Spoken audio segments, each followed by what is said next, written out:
Tao anatin'ity kiretrala ity no nahitana ity lehilahy iray tena amin'ny sisin-dalana miazo ny manapatanana Amborovihiny ny ariva ny alakamisy 30 ny volana novambra teo tokony tamin'ny 3 ora torakandro. Tsy fantatra izay tena antony nahafaty ny rangahy ity tokony 20 taona teo fa raha nitsipaka tao anatin'ity kiretrala na ala onko ity izy no nisy natsikaritra. Tokony tamin'ny 4 sy 5 teo dia niantso anakany chef secteur 3B. Oui, président, misy olona maty aty amin'ny arebisy potomainty. Dia tonga teto moa zay dia io izy atsika mahita io. Tsy fantatra hoe inona azo azy fa mbola eto ampiandrasana ny BMS matsika. Dia tonga angamba ny docteur zay vao afaka mamaritra hoe inona nahafaty azy. Zay angamba ny azoko ambara raha izao zavatra mitranga zao. Piasan'ny fahasalamana ity rangahy hita faty tena amin'ny lalana Amborovihiny ity ary mbola salama tsara izy hoy ny vadiny raha niala tao an-trano. Raha ny fizahana natao ny BMS ny razana dia tsy nisy ny zavatra nampiayay ny tena mivata mangatsika ny rangahy ity. Tonga teto izay BMS nijery azy. Izy io moa olona fantatra ihany piasan'ny fahasalamana izy io. Ny vadiny moa efa teo ihany koa nijery dia tena mampalahelo satria mbola natanjaka tsara izy nivoaka ny trano araka ny filazan'ny vadiny nandeha namonjy fivoriana dia mbola fampitelefônina izy zareo hatrany amin'ny folo sasany androany zany dia rehefa avy eo amin'izay nanombonomboka tamin'ny ray teo zany no efa nisone libre ny telefônina dia ny olona zany nahita an'le razana teo izy indray moa le pozin'ny toerana eto zany ohatrohatran'izao ihany le rano fa tsisy rano niakatra zany fa ohatran'io foana le pozin'le teto zany. Dia ny olona moa nahita anazy no niantso fa ny telefônina ny entany mbola taminazy daholo tsisy zavatra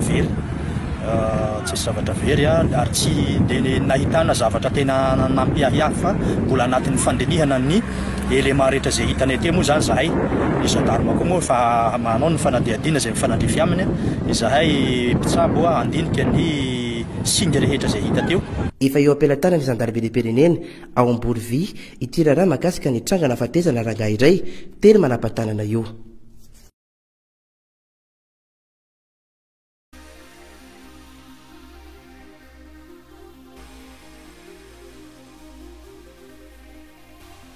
Lehilahy 30 taona iray indray no hita faty natsingevany ranomasina tena akaiky ny restaurant KARON Village Touristique ny ariva ny alakamisy 30 novambra tokony tamin'ny 4 ora tolakandro. Olona tena mandida no natsikaritra ny razana io ary nampandre ny tompona ndraiky tritrantsokajany. Raha ny fizahana nataony ny mpitsabo eo anivon'ny BMS dia voaporofo fa dombondrano ity lehilahy ity.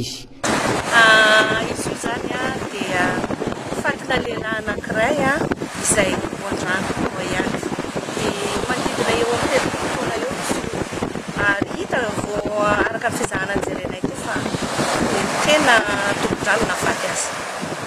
Ia mitareny ilany ankavia amin'ny masony eo misy vokatra ny filao zany mahatonga tsisy mbola tsisy fianakaviana mihitsy teo fa zay zany dia mba manaitra antsika rehetra zany amin'ity fatiny tovolahy ity mba izay mahafantatra azy na fianakaviany mba ho tonga ho any amorga fa ho aterina any amorga izy io. Tonga anjery ny zava-mitranga tena amin'ny village touristique porsenedora io ny mpitandro filaminana rehetra avy eo anivon'ny polisy pireneny avy amin'ny sampandrarany UIR na ny unité d'intervention rapide sy ny gendarmerie pireneny ary taoriana nahitana ny razana dia mbola tsy fantatra ny avany ity lehilahy hita faty ity ka nentina tena amin'ny tranopaty androva ny razana.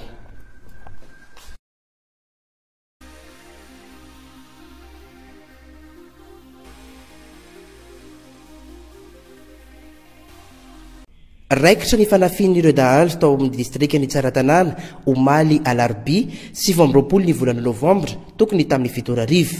Dahalo 30 ireto niakatra tanàna ireto izay anafy toeram-pivarotana iray no sady mpanao volamena nandritra ny antsatarabia avy amin'ny lehibe ny vondrotompo Eleova zandarabelipirenena ao Betsiboka lieutenant colonel Zanelis Armand dia efa mandeha ny fikaroana ireo dahalo ireo izay tomponantika tamin'ity fanafiana ity.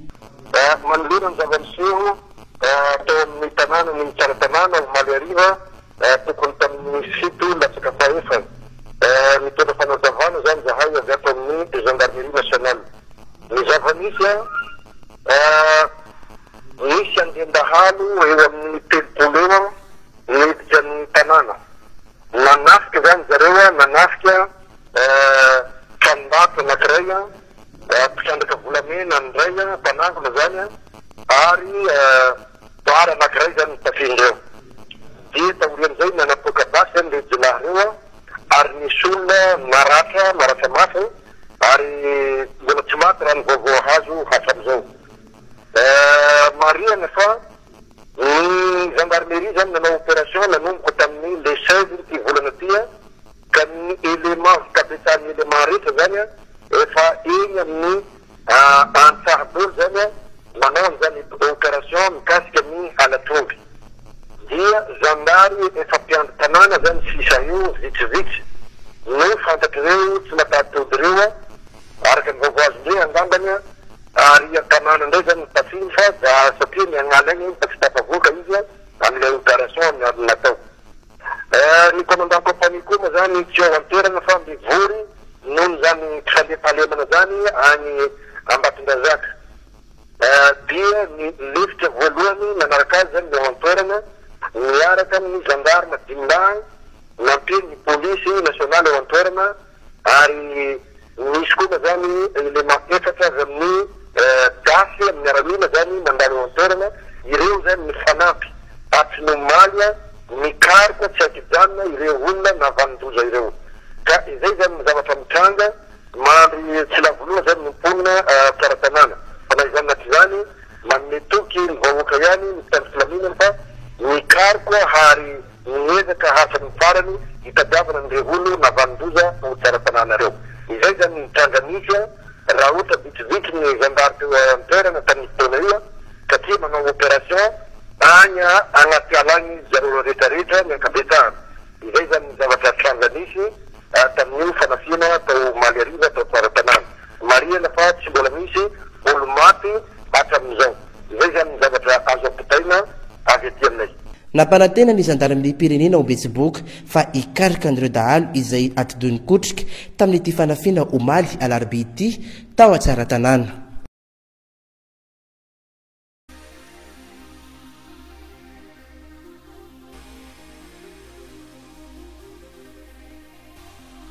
Tonga nanakana ny asa fanamboarana fefy ataon'ny poste sy ny fifandraisan-davitra ny vady-tany sy ny solo-mavambahoaka ny Madagasikara. Ity farany nantsoin'ireo mpampiasa io faritra io ary teraka savorovora teo ity tranga iray ity. Ohatra le mampalahelo zany dia mbola misy foana le ataoko hoe herisetra zany atao amin'ilay vahoaka izy. Zalo eto misy ny force tonga eto marianay misy ny force tonga eto fa ny force zany dia mandamina fa tsy hoe nanao herisetra ny tamin'ilay vahoaka fa iraka ny nataon'ireo dia miresaka tamin'ny force moa zay dia milamina ary tsy nanaiky zay zany aloha satria ato mazava tsara fa mandresy ireo vahoaka. Efa ela ihany no nikasa akany tany ny tompony toerana io ary no amafisy ny filazana izay nataon'ny ministera ny poste sy ny fifandraisan-davitra izany araka ny fanazavana voaray. Misy communiqué efa nalefan'ny ministera ny poste sy ny fifandraisan-davitra ary ny fampivoarana ny atao arakajy mirindra efa nalefa communiqué tamin'ireo hainao manjery samy hafa sy nalefa tamin'ny gazety ihany koa. Milaza fa hoe ny ministera ny poste sy ny fifandraisan-davitra dia tsy mivarotra ary tsy mbola misy nanome na hoe désaffectation na vente zany ny alalantsika anazy amin'ny teny baiko ny tany rehetra izay amin'ny ministera ato anatin'ny faritra avy amin'ny roapolo zany hoe eto amin'ny firenena zany ao anatin'ny territoire national na Malagasy. Izay tany rehetra affecté amin'ny ministera ny poste sy ny fifandraisan-davitra ary ny atao arakajy mirindra dia tsy misy na dia ray aza olona nomena an'ilay izy na ny varotana an'ilay izy. Ny communiqué efa nandeha izy iny fa namafisina moa ny atao fa tena zava-misy amin'izao fotoana ohatra misy karazan'olona ohatra mieritreritra fa hoe indrindra angamba zareo hoe tsy maty manota raha manao io zavatra ataony io. Ty tany ity misy lalàna ary ny taratasy rehetrarehetra izay milaza an'ilay izy efa ty ampelatananay ary efa nomena efa naseho ny manam-pahefana ambony eto Masangaka. Ny eo ampisikina raha ohatra ka hidirantsika lalindalina kokoa le izy eo ampisikina eo amin'ny terrain ministère ny poste dia efa nisy hatramina fivoriana niaraka tamin'ny préfecture niaraka tamin'ny monsieur le préfet efa tapabolana lasa zay tamin'ny 14 novembre zany no marimarina tamin'ny 14 novembre lasa teo efa mivory niaraka tamin'ny monsieur le préfet dia efa mifanarahana hoe atao ny asa fanadiovana ny tanànanay ministère ny poste fifandraisan-davitra ary io zavatra io efa ela no tenenina le olona le toerana eo amin'ny tananay eo ireo efa ela no tenenanandreo olona raha tsy hoe akory hoe vao tamin'izay fa ny lehibe moa zany eto Mahajanga te afantatra misimisy kokoa inona no natonga n'le olona nijanona teo fa noho ny efa hitany tao amin'ny préfecture le izy hoe ara-dalàna daholo ny taratasy ara-panjakana amin'ny ministère ny poste sy fifandraisan-davitra le fisian'ireo olona ireo eo amin'ny tany ny ministère ny poste sy fifandraisan-davitra io zany no tsy ara-dalàna. Ankoatra izay dia mbola isy ny fanesoranyireo olona eny amin'ny la corniche sy ampisikina sy izay manodidina io faritra io.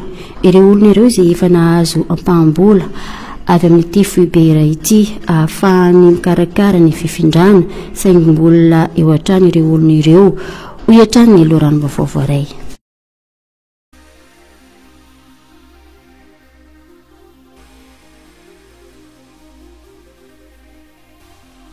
Nafana ny ady hevitra samy naneo ny alahelony na ny mpandeha na ny mpamily nandritra ny fidinana ifotony nataony solotenan'ny ministera ny fitanterana avy any an-drenivohitra sy ireo mpisehatra amin'ny fitanterana eto Mahajanga ny lakamisy 17 ny volana novambra lasa teo teny amin'ny zotra nasionaly Aranta.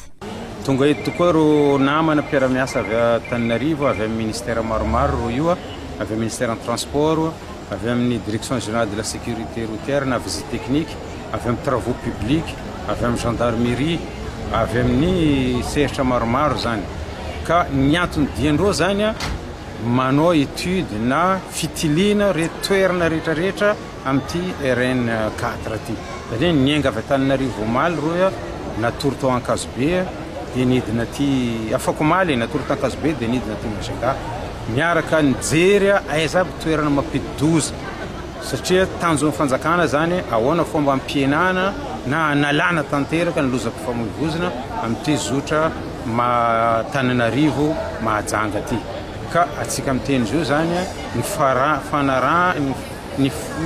faranana tamin'ny fitsidiana ny gare routière eto Aranta le izy satria aveto miainga fiara hiakatra Antananarivo nijerena fomba fanaovana contrôle au départ fa ny zavatra ataontsika zio tiako manamarina fa mbola amin'ny phase d'étude le izy fa rehefa tena avy ny tegna vokatra azo amin'izay tsy maintsy ampahafantariny nareo zany. Nanana ny heviny koa ireo mpandeha malona ny fakany mpitandron'ny filaminana vola nahita izao fa tsy manara-dalàna ilay fiara. Zaho mihitsy zaho angala sary le police ndraiky gendarme mety koa indraiky toerana bianco iny satria zay reraka zay magnefakorinao mety mety ka zonareo nge zany place nationale efatra fa tsy dimidimy